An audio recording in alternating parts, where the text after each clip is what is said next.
Hey everybody, this is Dark Side Elite here. I wanted to make this quick video talking about the major success of the Joker movies starring Joaquin Phoenix and Robert De Niro, and the fact that this movie has made over $900 million, almost about to hit $1 billion within the next couple of weeks. And this movie has been out for over a month now, and um, what do I think of it? I think this is a great success for the movie. I think that this is finally the niche that the Warner Brothers needs to do. They don't need to pander to general audiences. Just make a dang good movie and stick with the directors. Stick with what they're doing. Don't try to play these games where they need to appease the general audience and appease these bloggers and and uh and pop culture media because they're flaky and they have proven time and time and time and time again that um they're gonna go where the wind blows, and that's not how you're supposed to do media. That's not how you're supposed to talk to the regular audience. You're supposed to give them a concise, bipartisan, bipartisan, no bias, bipartisan level of story, and they've never done it. Marvel has, again, this is my personal opinion. I think that Marvel has tainted how they're supposed to do movies. They bought and paid the media many, many times because they want these movies to be in pop culture. They want people to look at these movies and go to these movie theaters and pay your money to go watch these movies. And what Joker has done is it's basically a gigantic middle finger to Bob Iger and all the rest of them talking about the fact that Marvel movies are cinema. Now, again, let's call spade a spade, and I'm going to start off at the very beginning. If if Terminator Dark Fate was great, and if Maleficent was great, it would eat through the profits of this movie. This movie would not be making nowhere near the money it would have made. Let's call it as it is. I'm not saying the movie is bad. I'm not saying that at all. But I'm saying is if the other movies were better, it would eat through the Joker's profits because people are going to are seeing these movies and going, these movies are trash. And guess what? They're going to go and go see the Joker. A lot of people have asked for their money back or asked them, hey, can I just go see the Joker again?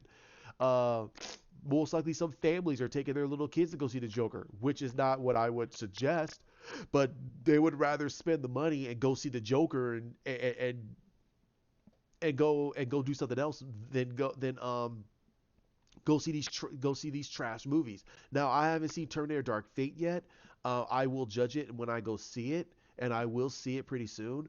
But it's for a lot of people, it's trash, and that's not good. That's not good for something that basically James Cameron is championing, and Tim Miller left Deadpool to do this movie. So that tells to me that Deadpool 2, I'm sorry, he left Deadpool 2 to do this movie. So there's a lot there, and I'm gonna watch Dark Fate, and if the movie is trash, I will say it's trash, okay? But I'm not. I'm just saying that other people are saying it's trash, and that makes me very upset because this is supposed to be their. This is supposed to be T3. They are eliminating all the others. So, Rise of the Machines, Salvation, Genesis, they're gone. They're getting rid of them. They're getting rid of all those other ones to put this movie in its place. And from what I heard and from some of the reviews, it's very upsetting. Okay, but Maleficent was terrible. People did not go see the movie. It bombed. It bombed in the theaters.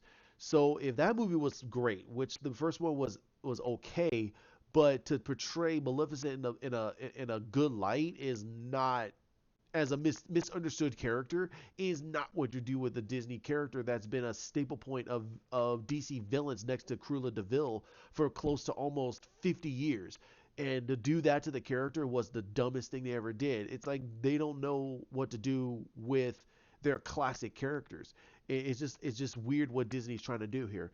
However, again, this is about the Joker. Now, like I said before, there was all those a few weeks ago, um, Martin Scorsese got completely lambasted by Bob Iger and all these directors by his statements of saying that Marvel movies are not cinema. And I agree with them on it. I agree that they're not cinema. They are popcorn films. And popcorn films are not cinema. They're not cinema. They're not something that you can actually um they're not character driven. They're not truly story driven. They're not original thinking. What they are is they are a they are they are an idea from somebody else's platform, and they're told with a completely different spin, and that's it. But it's still based off of something else that's not like a literature type of story. Now, you've heard to me say that like Joker and Batman and Superman and Wonder Woman, all these comic book characters, they are from written literature. They are written literature. They are written from books. Books are literature. They're not the high pristine level of literature, but they're still considered literature. Now, don't be confused when I say that of literature. I'm saying literature when I say literature in a certain context, I mean literature in the context of A Tale of Two Cities, or uh or oh man, there's a lot of books out there like Ernest Hemingway, those type of books. You want books that are like very thick and they have a lot of resource in there. Hell, I even consider The Hobbit a book of literature. It is a huge book with a lot of information, a lot of detail, and it's not based off anything. It is truly a piece of piece of fantasy literature that can expand for generations. Um, but what I mean in comic book literature, it's literature. It is a book. Okay, so um, cinema is based off of an original idea that captures you, and it encompasses you into the story and into a true original story. That's true cinema. Okay, um, what um, what Martin Scorsese and even Francis Ford Coppola do is they take some certain original levels of ideas and they turn them into movies. And of course, Martin Scorsese is known for a lot of his gangster type of movies, but this man has done a lot of other movies too, and they're still considered levels of cinema. Now, what Todd Phillips did here with Joker, he in a way turned this movie into a piece of cinema. This is what cinema is about. It is an original backstory idea of how the clown prince of crime became what he is, and it's not based off of anything from the comic book. It has comic book characters in it, but it's not based off of anything from comic books. It's not based off of a story off of the comic book.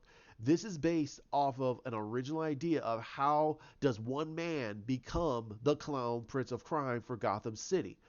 And that's what cinema is about. It is the movie drags you in so much that you literally are encompassed by what was going on, by everything that Arthur did throughout the whole movie. People are still trying to analyze this movie. Did everything that he tell that woman, everything that we just saw in that movie, was it all real or was it all fake? Was it a story? Was it a multitude of stories that he basically merged into one gigantic story of how he fell for how he how he got here?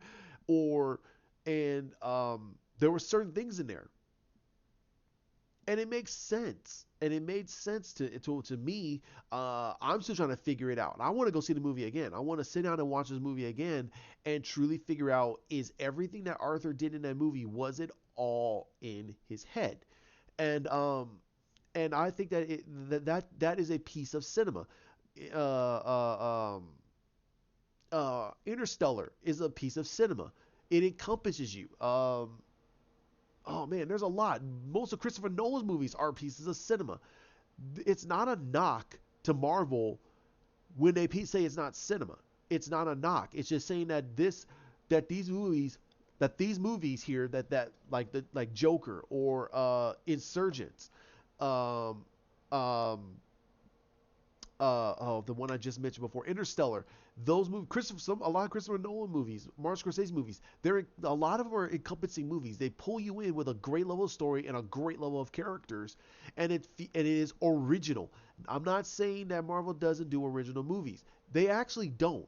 A lot of the stories they take are inspirational ideas from comics, and so does DC. But but Joker movie is an origin story to this version of the Joker. Okay, it's like if you pick up a one shot comic and it says the here's the true story of the Joker's origin, you're gonna be encompassed by it because you're gonna wonder, what is this real? Is this not real? And I think that and that's what Todd Phillips presented to them. He didn't want to do a true origin story of the Joker. He wanted to do a character piece study of how in the heck did this guy become the clown prince of crime, and is everything he ever told that woman in that movie, is that at the end of the movie, is that all in Arthur's head? Was he truly in that asylum that whole time, and he was just telling her the story? And when he was finally laughing, he would he gave an understanding of what his laughter was really about. He said, "Oh, it's a medical condition." So if he was going to that level of detail of a medical condition that he had, and and uh, and when he was telling the story, he probably revealed a little too much. There's a lot of analyzation, and I'd rather sit down with Hawk and we sit down and we try to analyze this movie. I want to see it again before I do anything, because I want to be refreshed on a lot of the story in there. I have a good memory when it comes down to certain movies, and I do remember a good amount of this, but I don't want to be side on this. But again, this is a celebration of this movie. Again, this is a celebration. This is a video about its celebration. It is going to make $1 billion. That is a huge achievement. A huge achievement. And WB has, again, like I said before earlier, WB has finally found its niche. It found its niche into actually protecting its directors. They can make deep rooted movies that give you a great understanding of characters and protect their directors. And I think that that's where they're finally going to have to put their foot down when it comes to pop culture media and these video and these video game bloggers, these pop culture media websites and everything. They need to put their foot down. If they're not going to tell a non-bias uh, uh, review for their movies, and they're gonna try to upset um, and they're going to try to upset their director and upset their main star that they put all this time into, and they're going to try to ream this movie, then they don't want them there. And I should say, yeah, they should kick them the heck out. Get them the heck out of here. Let's get some people that want to that want to actually get to the root of the story and tell a good by a non-biased review for the movie, and let the people decide, because that's the thing that these guys are doing. They're trying to coerce you into thinking the way they want to, because they feel that they understand you more than you, and that to me, that's stupid. Everyone can make their own valid levels of decisions. You know, you don't have to agree, and that's fine. And we can all agree to that. We do not have to agree, but we should at least agree. We should at least come to a consensus that I'm not here to tell you what to do. If you want to value my movie, then value my movie. But I don't want another person to tell you that you need to value their opinion about my movie. That that's BS, because they're saying that you have no level of education about how to decide or have an opinion about about my movie. That's not cool.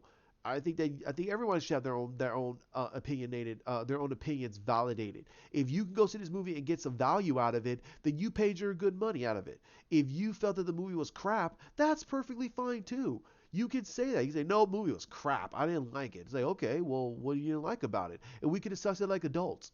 But if you're gonna sit there and jump on the bandwagon of I don't like the movie because I didn't like the origin and everything else, okay, but it's not a true origin story for this to be part of a DC label. This is not part of the DC the continuity. And then you go, oh, I didn't know that. Then yeah, you go, yeah, go see the movie, dude. That the whole movie is not built to basically give you an origin story of the Joker, and we're gonna see Joaquin Phoenix going against Ben Affleck's Batman. Or Robert Pattinson's Batman. We're not gonna see that. Arthur Fleck's gonna be an old man before that. I mean, Arthur Fleck will be old before we see Batman. He'll be old, and he won't be able to present any level of a challenge to Batman. He'll kill him, because we're gonna have a hardy, strong-willed person that's willing to beat the crap out of these criminals. He won't hesitate to beat the living daylights out of Arthur Fleck. He'll beat the living daylights out of him. So again, I don't understand. I'm shrugging it off. Like, what the heck? I don't understand. So I want everyone to just go see the movie, judge it and value it for what you believe, and and and celebrate because this movie has not opened in China. This movie has not opened in China and it's already about to hit 1 billion. So if this movie did was get, let's say this movie did get a China release, the funniest thing is the funniest thing is let's look at it like this. If this movie opened up in China, they had to make some changes because that's what China wants. China does to directors and say you need to change this because it has to fit their narrative of what they want. They want their people to see. So their propaganding their propaganda, they're putting their propaganda into these movies so the Chinese audience wouldn't be enveloped by what they wanted to see. And that should tell you volumes. And that's the word, volumes. So, like I said, if this movie was able to open up in China, this movie would be over 1 billion easy. It would have made over 250 million right off the bat. That's another 250 million. So it would have been over almost close to 1.2 billion dollars. Easy. That's really stupid. That's really stupid. And I mean that in a good way. That's funny stupid. And that'd be something that the Joker would laugh about. Like, wow, I made this much money and I didn't even open it to China. I made over almost $1 billion and I haven't even opened up in China, which is supposed to be the biggest market in the world right now when it comes to everything. When it comes to movies, you want to open in China, and so that should tell you something. Now, another thing, and I want to wrap this up pretty soon, is two things. One, and I've been seeing it all. I've been seeing it all over the place. Um, one, uh, Joaquin is gonna get a nod. He's gonna get an Oscar nod for this, and that should be the most hilarious thing because Heath Ledger won a posthumous uh, uh, Academy Award for Best Supporting Actor, and now we're gonna get Joaquin Phoenix talking about possibly getting an Oscar nod of Best Actor playing the Joker. Wow, that will be the biggest fu to everybody out there because you're telling me that Marvel has been pushing and pushing for Robert Downey Jr.'s Iron Man to get best director, I mean best actor for Endgame, but Endgame didn't get any outside resources outside awards. It never did. This movie won the Golden Lion. You can go out there and look. It won the Golden Lion. So it won for Venice International. It went to the Venice Festival and it won the Golden Lion. And it also got shown at TIFF. So you're telling me this is the Venice. This is where, and I'm saying it from, let's say from the average person. This festival is for the snotty people. This is where movies that literally win Oscars go to first.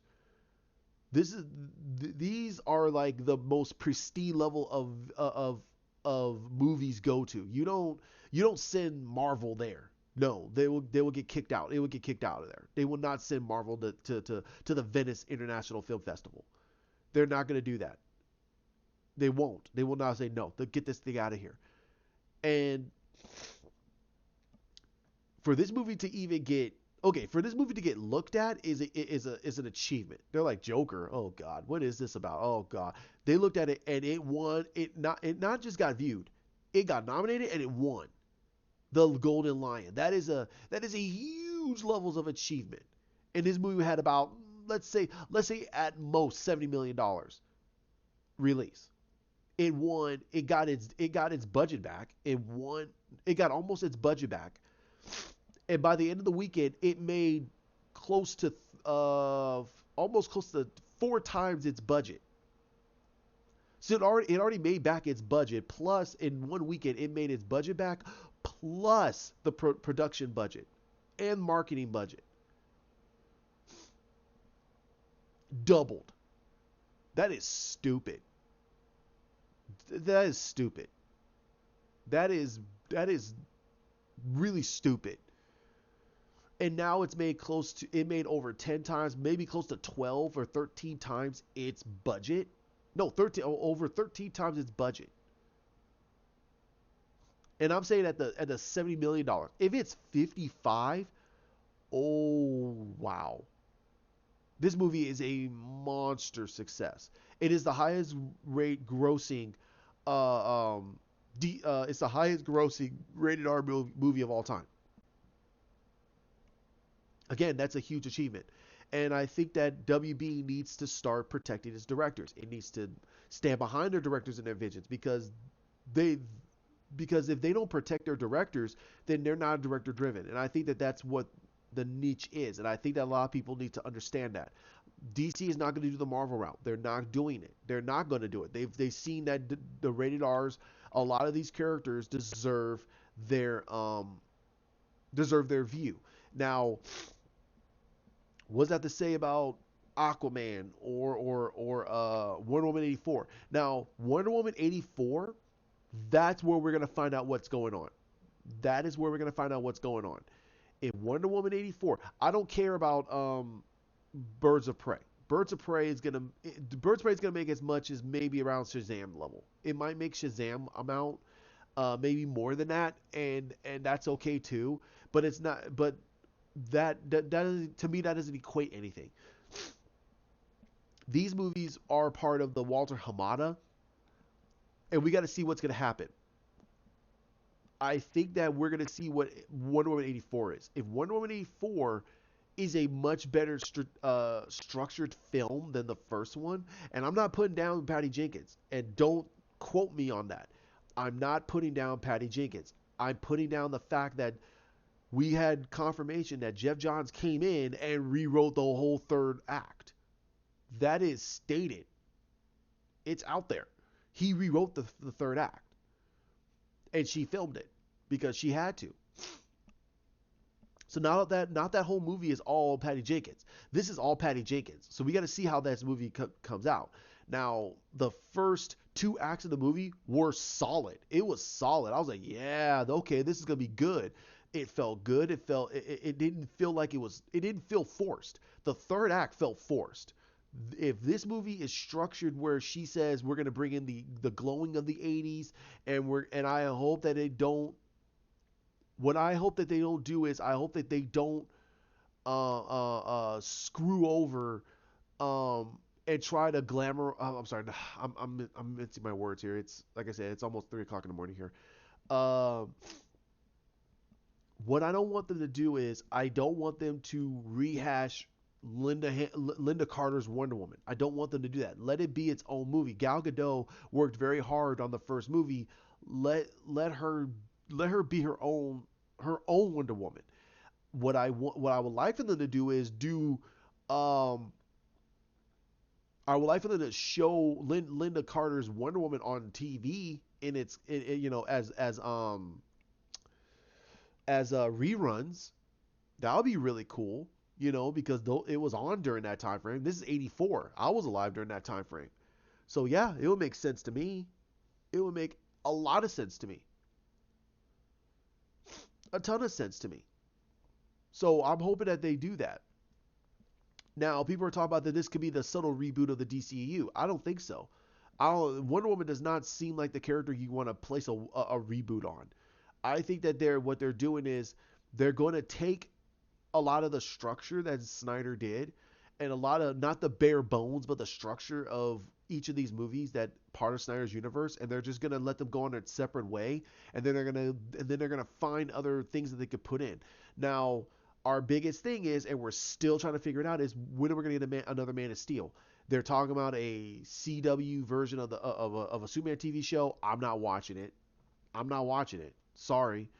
I don't think that Tyler Hoechlin is that good of a Superman. I really don't. I don't want that Christopher Reeve Superman. I never asked for it. What I want is tell me a different Superman. All they are is a Christopher Reeve knockoff of Superman, and Henry Cavill feels more real to me. But we have to see. We have to see. And I don't.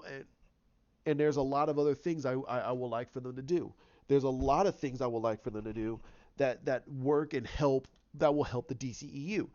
Um, But we have to see what Wonder Woman 84 will do and what they're going to do during the marketing phase of that movie. Like I said, I don't really care about what's going on with Birds of Prey, mainly because it's gonna be low budgeted, and I we just got to see. We're gonna have to see what the marketing is gonna be about, and is it gonna be woman power or what? I think they should market it as a Harley Quinn movie and have the fun with that. I don't think they should try to market it as a woman power. I think they should market it as it's a slapstick comedy movie that has a lot of action, and it has a lot of mess. It has a lot of strong violence in there, and that's perfectly fine. So make it fun. I mean, okay, but just market that movie as a Harley Quinn movie. That's what I would do. Market as a Harley Quinn movie, and keep it as a Harley Quinn movie. But don't hide the other characters. Like, don't hide Cassandra Cain's character. Don't hide the Black Canary character, or hide the Huntress or anybody else. Don't hide them out of there. Just make it where you're showing them, and all of a sudden you show Harley just jumping in the view, going, "Hey, it's still my movie," stuff like that. That would be actually funny. That is in tone with Harley and the way they're building this movie. Now, my whole thing is what they're gonna do with Aquaman 2. We can't go with what they're gonna do with Aquaman 2. He could say that, oh, it's gonna be bigger, it's gonna be this and that. That's perfectly fine, but we're not gonna know anything until after, and that's the thing, until after Wonder Woman 84. And if that movie is going to be a mega blockbuster, if that movie is a mega blockbuster and it can make over $1 billion, then yeah, then we're going to see. And if they protect Patty Jenkinson's work, then they're going to do the same for Juan, and Juan's going to go the same route that what he wanted to do for Aquaman. We're probably not going to see Black Manta, which I don't want them to show us Black Manta. I want them to have a little bit of Black Manta in the movie. I want it to be more structured on the scope of what's going on in Atlantis. But we get to see what they're gonna do first. Um, but we're gonna end it there. Joker. From last time I looked, it made $934 million. We're gonna find out this weekend how much it's gonna make. If it makes another $20 million, that's stupid. That's all. That is ridiculous. It's awesome, and I hope that it does. I hope this movie makes close to $1 billion. If it makes over $1 billion, this is a huge levels of achievement. I don't think another rated R movie of this caliber is going to be shown for a while. Also, I don't. We might get another rated R movie that's gonna beat it one day, but I don't think the difference in profit is going to be there, because again, this movie was made under $100 million, and it's made almost $1 billion. So that should tell you loads. We have to see. We have to completely see. And but we have to see what's going to happen pretty soon. So like, comment, share, subscribe down below. Hit that bell. I'm gonna start doing some videos. I'm gonna get out pretty soon my some stuff about what's going on with the Snyder cut. Some of the laughter I'm hearing about on some of my feeds. So uh, hit me up, send me a DM on YouTube. Hey, leave me a message. Let's talk about this, okay? I really enjoyed this movie, and I'm not showing any disrespect towards anything else. And of course, this movie is cinema. This is exactly what Martin Scorsese's been asking, and we finally got it in a comic book format. Todd Phillips did a phenomenal job with this, and I think that if other directors are able to see what he did and try to do it in the same type of fashion for a lot of other characters. Now we have to see what Matt Reeves does. If Matt Reeves can give us a really good noir type of story with some good action, then okay, I might be in for his Batman. But for right now, I'm on the fence. I'm a huge Batman fan, but I am not going to just see Batman film just because it's Batman. No, I'm not that. No, I'm not that. I'm not blind. I want Robert Pattinson to blow my head off. I want him to make me change the fact that he's Batman. Okay, I still don't like Zoe Kravitz as Catwoman. Paul Dano as the Riddler. I can see it. The guy looks like a guy you want to punch in the face a couple of times. But he's a great actor. He's a phenomenal actor, and I'm very happy to see him playing as the Riddler. But we have to see what type of Riddler we're gonna get. I don't want Frank Gorshin Riddler. I want someone to come in there like Corey Michael Smith. He did a phenomenal version of the Riddler. He's kooky. he's brilliant and he's willing to kill. And I love that. I love that. I was like, yeah, that's the type of Riddler I want to see. I don't want to see Frank Gorshin's Riddler again. I don't want to see that. I'm sorry, Jim Carrey ruined it.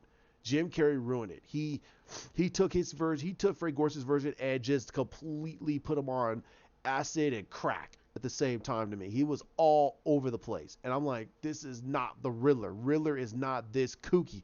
He has a brilliance about him. He has a panache. He has, like, he knows I'm the most intelligent person in the room. He just acts frantic because he's trying to prove he's the most intelligent. And no, he's narcissistic, but I don't want to get into that. I'll talk about that in another video. And you guys have a great night. Bye.